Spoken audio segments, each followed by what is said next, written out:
Gli interventi sono di mettere in sicurezza con tombini mancanti, il tappeto antitrauma e della recinzione per la sicurezza dei bambini che vanno a giocare in questo parco giochi.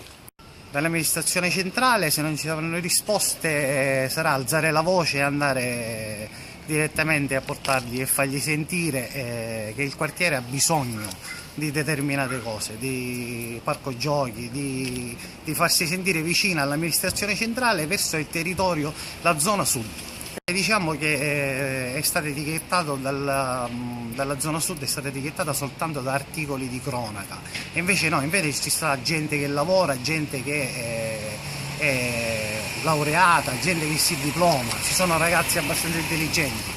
Non bisogna etichettare un quartiere soltanto perché c'è qualche articolo di cronaca, purtroppo, e questo è un volto che deve cambiare per Librino.